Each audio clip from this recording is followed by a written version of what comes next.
अस्सलाम वालेकुम, good morning. उम्मीद आहे त तव्हां सभु ठीकु हूंदव। जीअं त अॼु असां पढ़ंदासीं, असांजो सब्जेक्ट अॼु क्लास 5 इस्लामियात।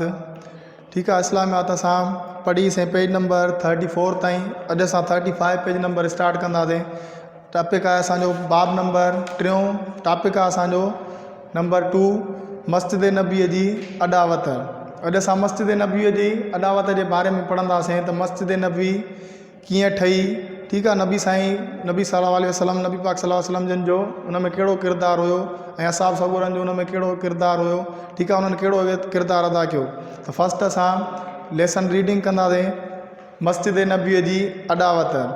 नबी करीम सल्लल्लाहु अलैहि वसल्लम जॾहिं मके खां हिजरत करे मदीने मुनवरा पहुता त हर अंसारी साहबीअ जी उहा ख़्वाहिश हुई त पाण सगोरा सल्लल्लाहु अलैहि वसल्लम संदसि महिमान बणिजनि ऐं खेनि पाण सगोरनि जी मेज़बानीअ जो एज़ाज़ हासिलु थिए। उन वक़्तु पाण सगोरा कसवा नाले वारी हिकु ॾाचीअ ते सवार हुआ। पाण सगोरनि सल्लल्लाहु अलैहि वसल्लम ॾाचीअ जी हिकु महार कंध ते रखी। हाणे महार बाबा छा खे चइबो आहे? महार उनखे चइबो आहे जेको ॾाचीअ खे रसो विधल हूंदो आहे, जंहिंसां असां ॾाचीअ खे वठी काईंदा आहियूं। ठीकु आहे, उनखे महार सॼो वेंदो आहे। हिन ॾाचीअ खे छॾे ॾियो। हाणे ॾाचीअ ते सवार हुआ पाण सगोरनि सल्लल्लाहु अलैहि वसल्लम ॾाचीअ जी मुहार कंध ते रखी फरमायो त हिन ॾाचीअ खे छॾे ॾियो। उनखे अलाह ताला तरफ़ां हुकुम आहे, जिते उहा वेंदी आउं तरसंदुसि। अहिड़ीअ तरह ॾाची हज़रत अयूब अंसारी रज़ी अल्लाह ताला जे घर अॻियां अची वेठी, जेके पाण सगोरनि सल्लल्लाहु अलैहि वसल्लम जे नानाणनि तरफ़ां माइट हुआ। हाणे नानाणनि तरफ़ां माइट कीअं हुया? हाणे जीअं असांजा नानाणा हूंदा आहिनि, ठीकु आहे, नानी नानो, त हाणे ईअं ई हज़रत अयूब अंसारी जेके हुआ, अबू अयूब अंसारी, उहे पाण सगोरनि जे नानाणे ख़ानदान में हुया। नानाणनि जे तरफ़ां माना उन्हनि जा माइट हुया, रिश्तेदार हुया। ऐं पाण सगोरनि संदसि जाइ में रहिया ऐं उनखे इस्लाम जी दावत ऐं तबलीग जो मर्कज़ बणायो। हाणे जंहिं जॻह ते ॾाची, हाणे पाण सगोरनि जन ॾाचीअ खे छॾियो ऐं माण्हुनि खे फरमायो त हिनखे छॾे ॾियो। ठीकु आहे, त हीअ जंहिं बि जॻह ते वेंदी असां उते क़याम कंदासीं। पाण हाणे ॾाचीअ खे छॾे ॾिनो अलाह जे हुकुम सां। उहा ॾाची हज़रत अयूब अंसारीअ जे घर जे अॻियां वेठी। ठीकु आहे, ऐं उते ई पाण सगोरनि जन क़याम कयो ऐं संदसि जाइ में रहिया। हाणे उन जी जाइ में रहिया ऐं उते इस्लाम जी तबलीग करणु शुरू कयूं। ठीकु आहे, उनखां पोइ हाणे असां पढ़ंदासीं मस्जिद नबीअ जी अॾावत। हाणे मस्जिद नबीअ जी अॾावत कीअं थी? ठीकु आहे, कहिड़ियूं कहिड़ियूं शयूं उन में यूज़ थियूं, कहिड़ियूं कहिड़ियूं शयूं इस्तेमालु थियूं। ठीकु आहे, ऐं उहा कहिड़े हिसाब सां ठही। मदीने मुनवरा पहुचण खां पोइ सभ खां पहिरियां पाण सगोरनि मस्जिद जी अॾावत जो हुकुम ॾिनो। पाण सगोरनि हाणे जॾहिं पाण सगोरा सल्लल्लाहु अलैहि वसल्लम मदीने मुनवरा पहुता त सभ खां पहिरियां उन्हनि जेको हुकुम ॾिनो उहो कहिड़ो ॾिनो त हाणे मस्जिद नबीअ जी अॾावत कई वञे। मस्जिद नबीअ जी अॾावत जो उन्हनि पंहिंजे असाबनि खे, माण्हुनि खे हुकुम ॾिनो त असां मस्जिद नबीअ जी अॾावत कयूं। पाण सगोरनि सल्लल्लाहु अलैहि वसल्लम मस्जिद लाइ उन जॻह जी चूंड कई जिते ॾाची वेठी हुई। हाणे इहा त असांखे ख़बर आहे, पोइ हिते असां पढ़ियोसीं त पाण सगोरनि सल्लल्लाहु अलैहि वसल्लम उन जॻह जी चूंड कई जिथे ॾाची वेठी। हाणे ॾाची कहिड़ी जॻह ते वेठी? हज़रत अयूब अंसारीअ जे घर वटि वेठी। ठीकु आहे, त उते ई पाण सगोरनि सल्लल्लाहु अलैहि वसल्लम क़याम कयो, इस्लाम ऐं दीन जी तबलीग कई। ठीकु आहे, उनखां पोइ उन्हनि पंहिंजे असाबनि खे, माण्हुनि खे हुकुम ॾिनो त हिते मस्जिद नबीअ जी अॾावत कई वञे, मस्जिद नबी हिते तामीर कई वञे। हीअ जाइ ॿिनि यतीम ॿारनि हज़रत सहल रज़ी अल्लाह अन्हु ऐं हज़रत सुहेल रज़ी अल्लाह अन्हु जी हुई। उन्हनि उहा जाइ पाण सगोरनि सल्लल्लाहु अलैहि वसल्लम खे मुफ़्त ॾियणु चाही, पर पाण सगोरनि सल्लल्लाहु अलैहि वसल्लम ॿारनि जी ज़मीन बिना क़ीमत जे वठण खां इनकार कयो ऐं क़ीमत अदा करे उहा ख़रीद कयऊं। उन जाइ जी क़ीमत हज़रत अबू बकर सिद्दीक़ रज़ी अल्लाह ताला अन्हु अदा कई। मस्जिद जी अॾावत जो कमु शुरू थियो ऐं पाण सगोरनि पहिरियों पथर पंहिंजे हथनि मुबारकनि सां रखियाऊं ऐं असाब सगोरनि सां गॾु पाण सगोरा आम मज़दूरनि वांगुरु सिरूं ऐं पथर ढोईंदा रहिया। मस्जिद जी अॾावत तमामु सादे नमूने सां कई वई। भितियूं कचनि सिरुनि सां ठाहियूं वयूं। थंभ ऐं पंजर खजुनि जी थुड़नि जा हुआ। छित ते खजुनि जूं छड़ियूं पन ऐं गाह विधो वियो।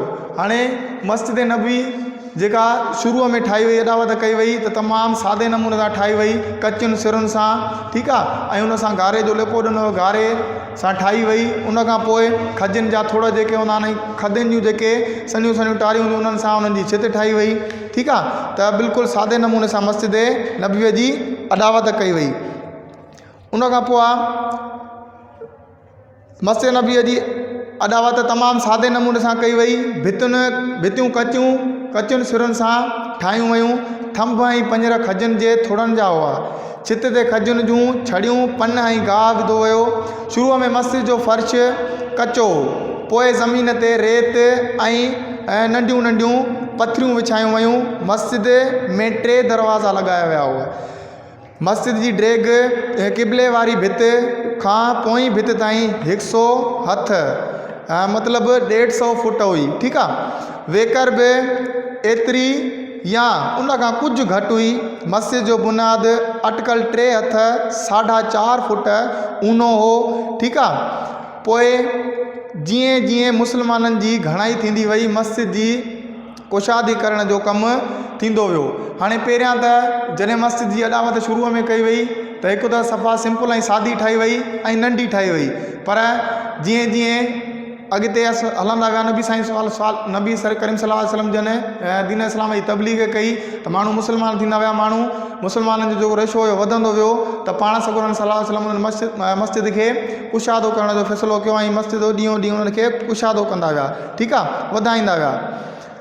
जीअं त हज़रत ख़दीजा रज़ियल्लाहु ताला अन्हा जी वफ़ात खां पोइ हज़रत सौदा रज़े ऐं हज़रत आयशा रज़िया हुज़ूर सल्लल्लाहु अलैहि वसल्लम जे निकाह में अची चुकियूं हुयूं। उन करे मस्जिद जे वेझो उन्हनि लाइ 2 कचा हुजरा ठाहिया विया। हुजरा ठाहिण खां पोइ हुज़ूर सल्लल्लाहु अलैहि वसल्लम हज़रत अबू अयूब अंसारी रज़ियल्लाहु ताला अन्हु जी जॻह खां उन्हनि हुजरनि ॾांहुं हलिया विया। उन खां पोइ ॿियनि अज़वाज मुतरात जे अचण ते 2 हुजरा ठाहिया विया, जिन जा दरवाज़ा मस्जिद ॾांहुं हुआ। मस्जिद जे उत्तर ओभर हिसे में हिकु मना जोड़ियो वियो, जंहिंखे अरबीअ में सुफ़ा चयो वेंदो हो। उहे असाबी जेके हुज़ूर सल्लल्लाहु अलैहि वसल्लम वटि इल्मु हासिल करणु ईंदा हुआ ऐं खेनि रहण लाइ जॻह न हुई, हू उते रहंदा हुआ, उन्हनि खे असाबे सुफ़ा चयो वेंदो हो, जिन जो अंग घटि ऐं वधि थींदो रहंदो हो। हाणे सुफ़ा छा खे चइबो आहे? सुफ़ा जेको हाणे हुज़ूर सल्लल्लाहु अलैहि वसल्लम मस्जिद जे उतर वारे पासे ॾे जेको मना ठाहियो, मना उहो छाजे लाइ ठाहियो वियो, ठीकु आहे, जेके पाण सॻोरनि सल्लल्लाहु अलैहि वसल्लम जे असाब ईंदा हुआ उन्हनि जे वेहण लाइ हिकु मना ठाहियो वियो। ऐं जेके वरी जंहिंखे रहण लाइ काई जॻह न हूंदी हुई उन्हनि खे पाण सॻोरनि सल्लल्लाहु अलैहि वसल्लम उते ई रहाईंदा हुआ, ठीकु आहे, उन्हनि खे उते क़याम कराईंदा हुआ। उन खां पोइ जेके उन मना में रहंदा हुआ उन्हनि असाबनि खे असाबे सुफ़ा चयो वेंदो हो। उन खां पोइ हाणे असां पढ़ंदासीं मस्जिद नबीअ जी फ़ज़ीलत। मस्जिद नबीअ जी फ़ज़ीलत जे बारे में, उनजी केतिरी फ़ज़ीलत आहे, ठीकु आहे, उन जे बारे में पढ़ंदासीं। हीअ मस्जिद जेका अॻिते हली मस्जिद नबी सल्लल्लाहु अलैहि वसल्लम जे नाले सां मशहूरु थी, उन जी फ़ज़ीलत बयानु कंदे पाण सॻोरनि सल्लल्लाहु अलैहि वसल्लम जिन फरमायो, मुंहिंजी हिकु मस्जिद याने मस्जिद नबवी, ठीकु आहे, मस्जिद नबी में हिकु निमाज़ पढ़ण जो सवाबु ॿियनि मस्जिदुनि जी भेट में 1000 निमाज़ुनि खां वधीक आहे। माना अगरि जेके ॿियनि मस्जिदुनि में निमाज़ पढ़ंदा हुआ, अगरि उहे मस्जिद नबीअ में निमाज़ पढ़ंदा त उन्हनि जो सवाबु उन्हनि खे ॿियनि मस्जिदुनि खां वधीक मिलिया, ठीकु आहे। माना उन्हनि मस्जिदुनि खां 1000 निमाज़ुनि खां बि जेके उन्हनि मस्जिदुनि में 1000 निमाज़ूं पढ़ियूं, उन्हनि 1000 निमाज़ुनि खां बि वधीक उन्हनि खे मस्जिद नबीअ में निमाज़ पढ़ण जो सवाबु मिलिया, ठीकु आहे। सवाइ मस्जिद हराम जे, सवाइ मस्जिद हराम जे, हाणे मस्जिद हराम जेका हुई उन खां सवाइ जेके ॿियूं मस्जिदूं जेके बि उन में निमाज़ उहा 1000 निमाज़ूं पढ़े ऐं मस्जिद नबीअ में हिकु निमाज़ पढ़े त उन 1000 निमाज़ुनि जे बराबरि उहा हिकु निमाज़ मस्जिद नबीअ जो सवाबु आहे या उन खां बि वधीक सवाबु आहे। उन खां पोइ आहे मस्जिद नबीअ जी मुआशरती अहमियत। हाणे मस्जिद नबीअ जी असांजे मुआशरे में मुआशरती अहमियत कहिड़ी हुई, मुआशरे में उनजी केतिरी अहमियत हुई, ठीकु आहे। हाणे उन हवाले सां उन जे बारे में पढ़ंदासीं। मस्जिद नबी सिर्फ़ु निमाज़ या इबादत लाइ न हुई, पर सियासी मुआशी मुआशरती ऐं मज़हबी मशगूलियुनि जो मर्कज़ हुई। ही हिकु अहिड़ो मदरसो हो जंहिंमें मुस्लमान हर शोबे बाबति नबी करीम सल्लल्लाहु अलैहि वसल्लम खां इस्लामी तइलीम ऐं हिदायतुनि जो सबक़ु वठंदा हुआ। ऐं हीअ हिकु अहिड़ी मजलिस हुई जिते घणे अरसे खां वेढ़ा अरब कबीलनि जा माण्हू अदब मोहबत ऐं प्यार सां मिली जुली रहनि पिया। उहो पिणु हिकु अहिड़ो मर्कज़ हो जितां नंढड़ी रियासत जो समूरो निज़ाम हलायो वेंदो हुयो। जॾहिं अल्लाह ताला पारां जहाद जी इजाज़त मिली त मस्जिद नबवी जहाद जो मर्कज़ बणिजी वई। हिते मुजाहिदनि खे जहाद जी तरबियत ॾिनी वेंदी हुई ऐं हितां ई उन्हनि खे जहाद जी काहुन ॾांहुं मोकिलियो वेंदो हुयो। उन खां अलावा उन जी हैसियत मशवरे जी मर्कज़ जी हुई जिते रियासती ऐं बैन अल-अक़वामी मामलनि बाबति गॾिजाणियूं कोठायूं वेंदियूं हुयूं, माना गॾिजाणियूं थींदियूं हुयूं। ठीकु आहे। उन सां गॾोगॾु हीअ मस्जिद उन्हनि मिसकीन असाबनि सगुरनि जी वॾे अंग जी रिहाइश जी जाइ हुई जिन खे उते न को घर हो न माल ऐं न घर भाती, माना जेके यतीम मिसकीन हुया जंहिंखे रहण लाइ काई जॻह न हुई, हे उन्हनि जे लाइ बि हिकु मर्कज़ हुयो। उन्हनि खे रिहाइश जे लाइ जॻह जेका हूंदी उहे रहंदा बि हुया मस्जिद नबवीअ में। उन खां पोइ आहे सबक़ जो ख़ुलासो। ठीकु आहे। हाणे सबक़ जो ख़ुलासो पढ़ंदासीं। नंबर 1, इस्लामी मुआशरे में मस्जिद जी वॾी अहमियत आहे। उन जे करे नबी करीम सल्लल्लाहु अलैहि वसल्लम जिन मदीने मुनव्वरा पहुचण खां पोइ सभ खां अॻु मस्जिद जी अॾावत कई। हाणे जॾहिं पाण सगुरा सल्लल्लाहु अलैहि वसल्लम मके खां हिजरत करे मदीने में आया, उन्हनि सभ खां पहिरियां जेको कमु कयो उहो कहिड़ो कयो? सभ खां पहिरियां उन्हनि कमु कहिड़ो कयो त उन्हनि मस्जिद नबवीअ जी अॾावत कई।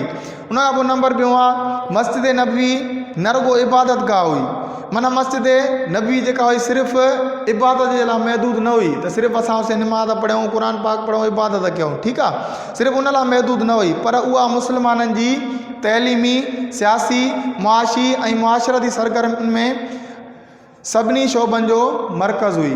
माना न सिर्फ़ु उहा इबादत लाइ हुई, पर उते जेके सियासी कम हूंदा हुआ, फ़ैसिला वग़ैरह हूंदा, पाण सगोरन सल्लल्लाहु अलैहि वसल्लम उते माण्हुनि जूं सुलहियूं कराईंदा हुआ, फ़ैसिला वग़ैरह कराईंदा हुआ। ठीकु आहे।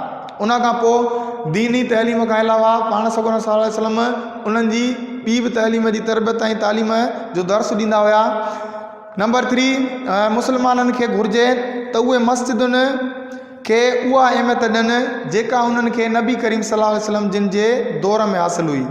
माना पाण सगोरा सल्लल्लाहु अलैहि वसल्लम जिन जेका अहमियत मस्जिद नबवीअ जी ॿुधाई, मस्जिद नबवीअ में हाणे निमाज़ पढ़ण खां जॾहिं उते निमाज़ माण्हू पढ़ंदा उन्हनि खे एतिरो सवाबु मिलंदो हुयो। ठीकु आहे। त जीअं पाण सगोरन सल्लल्लाहु अलैहि वसल्लम जिन मस्जिद खे अहमियत ॾिनी, असांखे बि घुरिजे त असां पाण सगोरन सल्लल्लाहु अलैहि वसल्लम जिन वांगुरु मस्जिदुनि खे एतिरी अहमियत ॾियूं ऐं उन्हनि खे इबादत कयूं, निमाज़ पढ़ूं। ठीकु आहे। उन खां पोइ आहे हाणे असां पढ़ंदासीं मश्क, सबक़ जो ख़ुलासो। ठीकु आहे। हाणे सभ खां पहिरियां आहे नंबर 1 हेठनि सवालनि जा जवाब ॾियो। ठीकु आहे। सभ खां पहिरियां असां सवालनि जा जवाब लिखंदासीं। हाणे तव्हां वटि वर्क बुक आहिनि, उन्हनि ते बि IT जा जेके सभु जेके टॉपिकूं सबक़ वग़ैरह लिखियल आहिनि। ठीकु आहे। उन खां अलावा असां फेयर वर्क बि कंदा आहियूं। ठीकु आहे। त फस्ट असां हिते हाणे सवालनि जा जवाब लिखंदासीं। सवाल नंबर पहिरियों आहे त हुज़ूर अकरम सल्लल्लाहु अलैहि वसल्लम मदीने मुनव्वरा पहुचण खां पोइ सभ खां पहिरियों कहिड़ी ॻाल्हि जो हुकुम ॾिनो? असां सवाल लिखूं था, उन खां पोइ हुनजो जवाबु लिखंदासीं।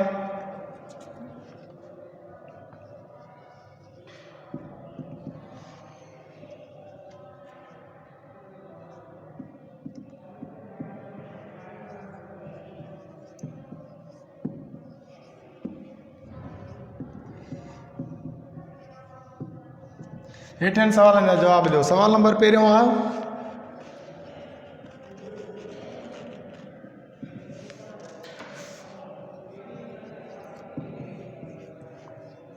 हुज़ूर अकरम सल्लल्लाहु अलैहि वसल्लम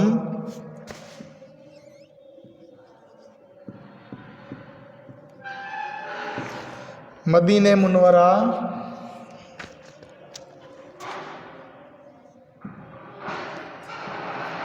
पहुचण खां पोइ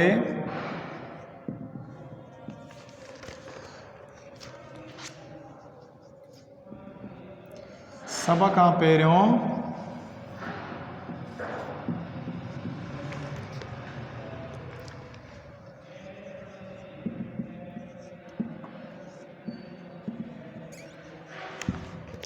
कहिड़ी ॻाल्हि जो हुकुम कयो। जवाब लिखो। जवाब सवाल नंबर पहिरें जो जवाब आहे सभ खां पहिरियां मदीने मुनव्वरा पहुचण खां पहिरियां पाण सगुरा हुकुम ॾिनो। जवाब मदीने मुनव्वरा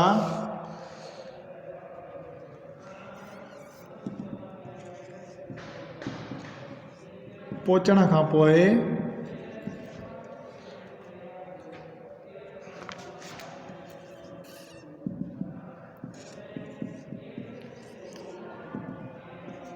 सभ खां पहिरियों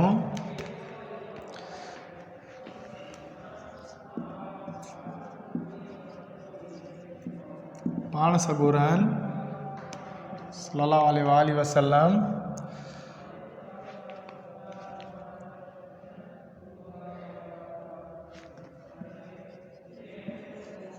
मस्जिद नबवी जी अदावत जो हुकुम ॾिनो। सवाल नंबर पहिरियों हुज़ूर अकरम सल्लल्लाहु अलैहि वसल्लम मदीने मुनव्वरा पहुचण खां पोइ सभ खां पहिरियों कहिड़ी ॻाल्हि जो हुकुम ॾिनो। जवाब मदीने मुनव्वरा पहुचण खां पोइ सभ खां पहिरियों पाण सगोरन सल्लल्लाहु अलैहि वसल्लम मस्जिद नबवी जी अदावत जो हुकुम ॾिनो। सवाल नंबर ॿियों आहे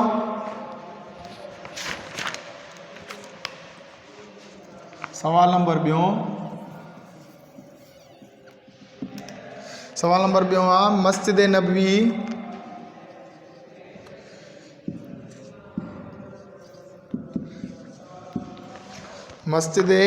नबवी जी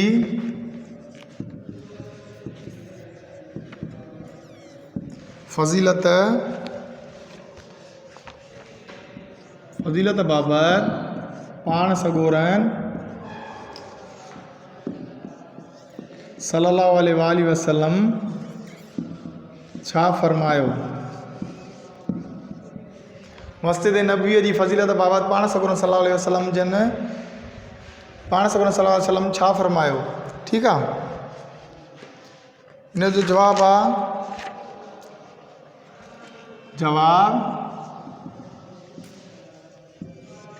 मस्जिद नबवी जी फज़ीलत बाबति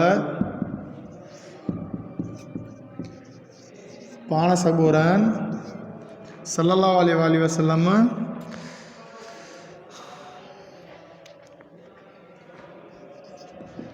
जिन फरमायो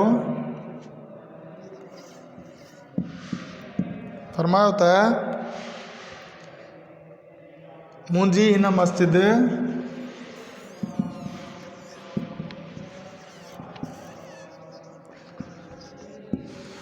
हिन मस्जिद याने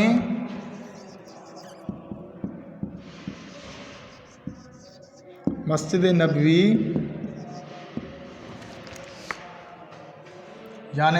नबवी में हिकु निमाज़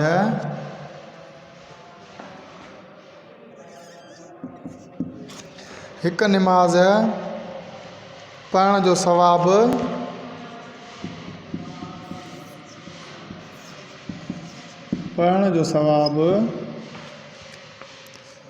ॿियनि मस्जिदुनि जी भेट में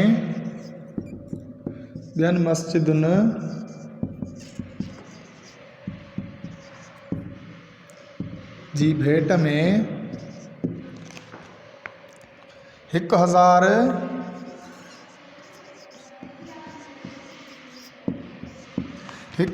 नमाज़ुनि खां वधीक आहे। सवाल नंबर 3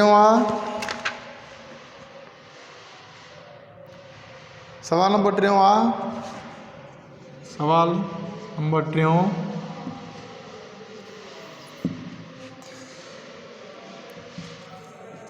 सुफ़ा ऐं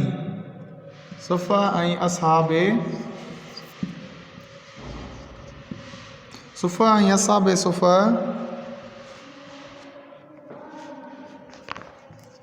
मां छा मुराद आहे?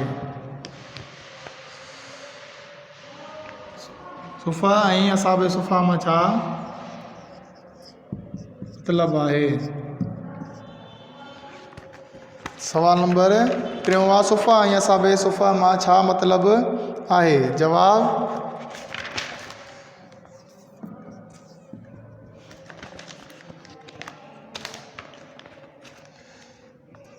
मस्जिद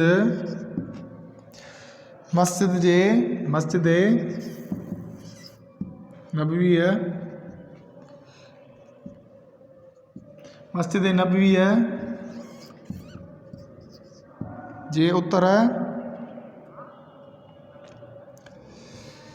ओभर हिसे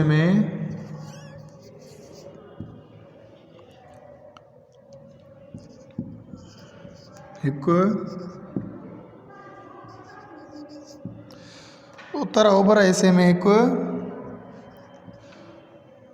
मनो जोड़ियो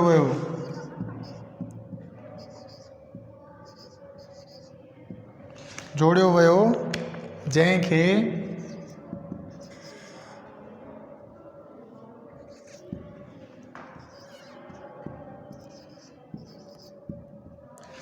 जंहिंखे अरबीअ में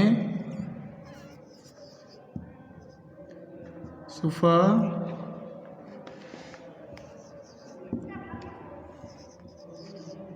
चयो वेंदो हो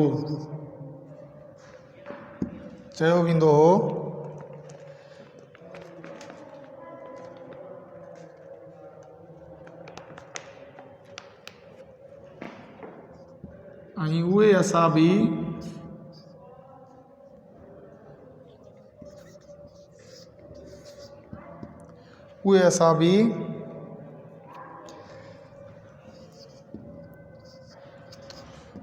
जेके हुज़ूर अकरम सल्लल्लाहु अलैहि वसल्लम वटि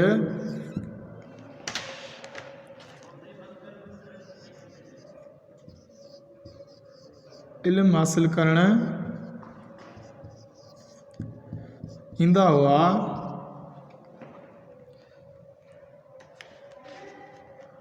उन्हनि खे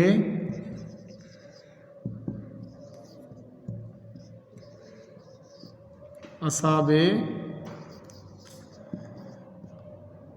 सुफ़ा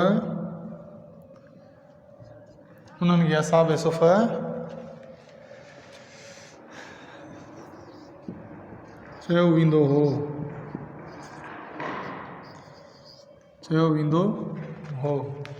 सवाल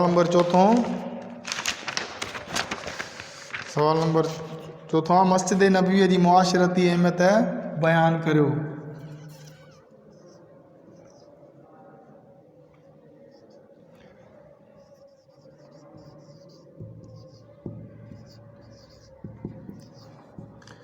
नबवीअ जी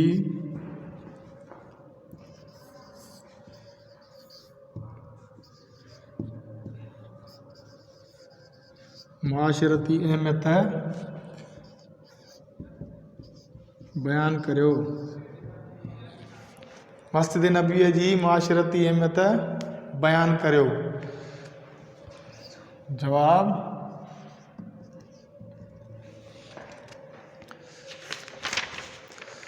आहे इस्लामी मुआशरे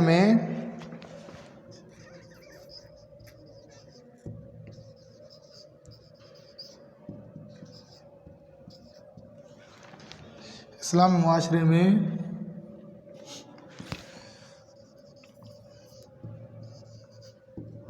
मस्जिद जी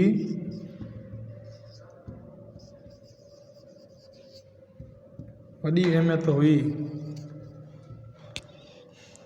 उन्हीअ करे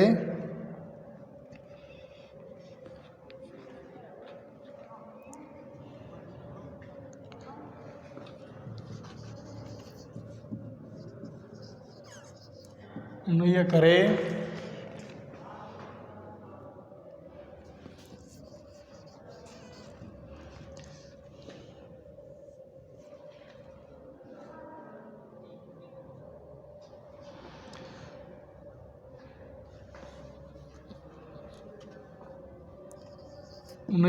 नबी करीम सल्लल्लाहु अलैहि वसल्लम जिन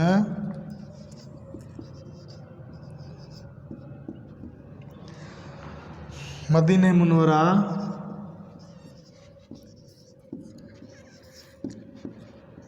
पहुचण खां पोइ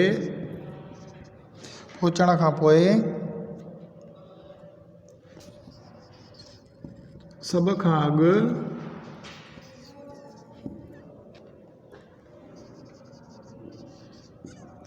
मस्जिद जी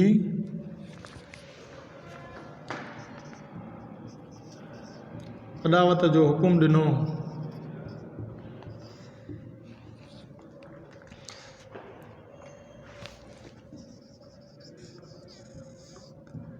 मस्जिद नबवी न रुगो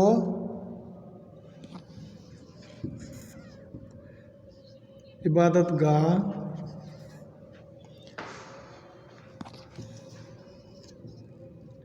गाह हुई, पर उहा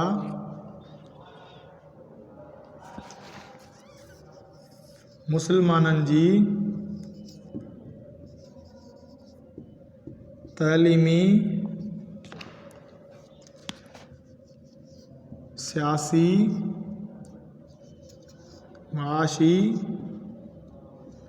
ऐं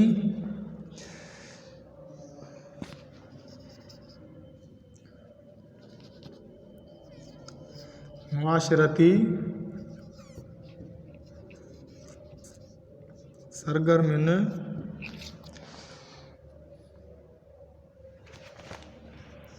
जो मरकज़ हुई। उन खां पोइ असां लिखंदासीं सवाल नंबर 5 मथां ड्राइंग हूंदा। सवाल नंबर 5 लास्ट सवाल नंबर 5 मदीना मुनव्वरा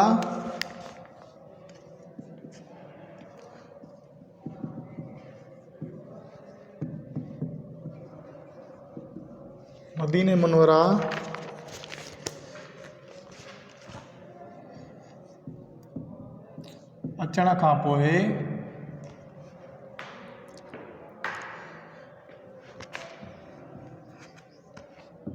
हुज़ूर सल्लल्लाहु अलैहि वसल्लम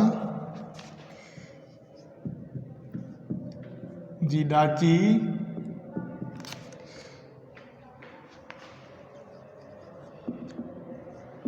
कहिड़ी जॻह ते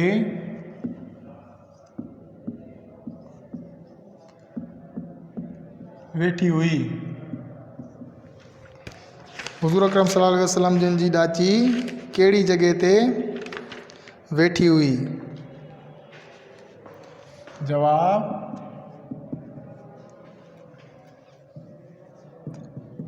मदीने मुनव्वरा अचण खां पोइ हुज़ूर सल्लल्लाहु अलैहि वसल्लम जी ॾाची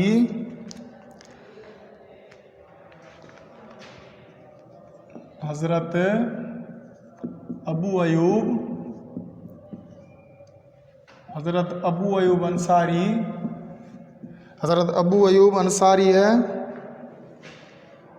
अंसारी रज़ी अल्लाह ताला अन्हु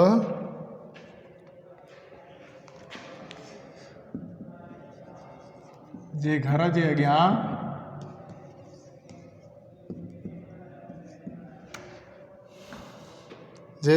अॻियां अची वेठी।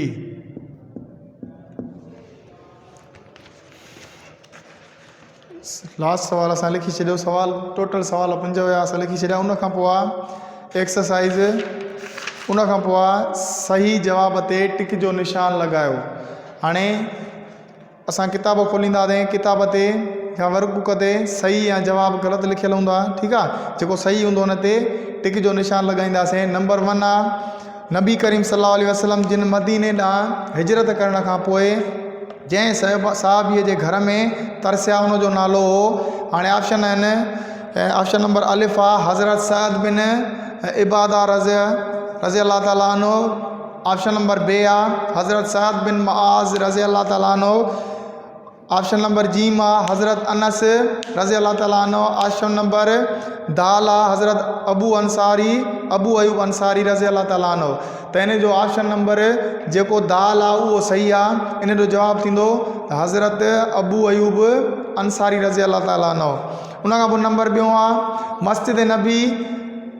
मस्जिद नबीअ लाइ जेका जॻह चूंडी वई उहा मिल्कियत हुई। हाणे उहा मिल्कियत कंहिंजी हुई? हाणे ऑप्शन आहिनि अलिफ बे जीम दाल। अलिफ आहे हज़रत मुआज़ बिन जबल रज़ी अल्लाह ताला अन्हु जी।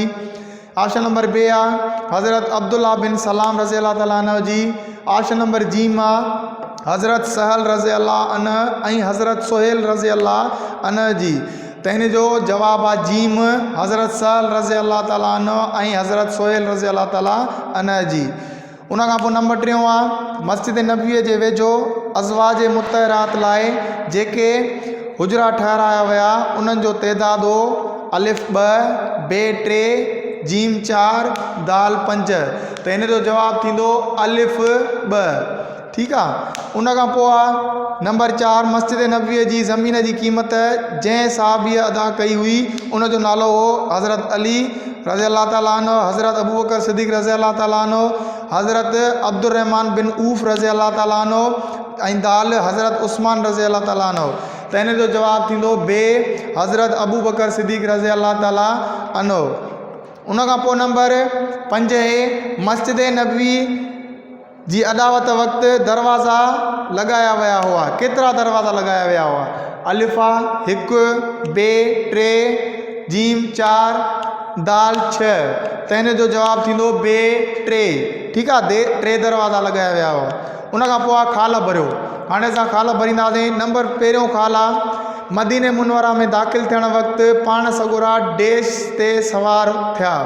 त इन जो खाल थींदो मदीने मुनवरा में दाख़िल थियण वक़्तु पाण सगोरा कस्वा ॾाचीअ ते सवार थिया।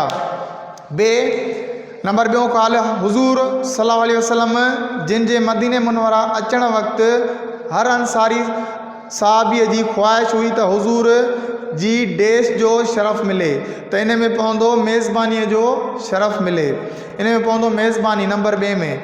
नंबर 3 आहे हज़रत अबू अयूब अंसारी पाण सगोरनि जा डैश जा माइट हुआ। त हाणे इन में पवंदो नानाणनि तरफ़ां माइट हुआ। जीम में पवंदो नानाणनि तरफ़ां। उन खां पोइ नंबर 4 मस्जिद नबीअ जे उत्तर ओभर मस्जिद नबीअ जे डैश हिसे में हिकु मन अॼो वियो हो। त इन खाल में पवंदो उत्तर ओभर हिसे में मन अॼो वियो हो। उन खां पोइ नंबर 5 हिन मना में रहंदड़ साहिबिन सगोरनि खे डैश चयो वेंदो हो। त इन में पवंदो हिन मन में रहंदड़ साहिबिन सगोरनि खे असाबे सुफ़ सॼो वेंदो हो, असाबे सुफ़ चयो वेंदो हो, ठीकु आहे। उन खां पोइ नंबर 4 सही जुमलनि जे साम्हूं टिक ऐं ग़लति जुमलनि जे साम्हूं क्रास जो निशान लॻायो। हाणे हुन में आहे जुमला सही ग़लति। नंबर पहिरियों जुमला मस्जिद नबीअ जी अदावत कचनि सिरुनि ऐं गारे सां थी हुई। त इन जो जवाबु आहे सही। त जेको सही वारो बॉक्स आहे हुन में असां टिक जो निशान लॻाईंदासीं। उन खां पोइ नंबर 2 आहे मदीने मुनवरा हिजरत करण वक़्तु पाण सगोरनि सल्लल्लाहु अलैहि वसल्लम जूं 2 पाक बीबियूं हुयूं। त हिन इहो ग़लति आहे। त ग़लति वारी बॉक्स में असां क्रास जो निशान लॻाईंदासीं। उन खां पोइ नंबर 3 मस्जिद नबी जी ड्रैग 100 हथ हुई। त हिन जो जवाबु इहो सही आहे। 100 हथ हुई हुनजी ड्रैग। त हिन खे सही वारे बॉक्स में असां टिक जो निशान लॻाईंदासीं। त अॼु जो असांजो टॉपिक पूरो थियो। अल्लाह हाफ़िज़। सुभाणे इंशाअल्लाह गॾु आहियूं।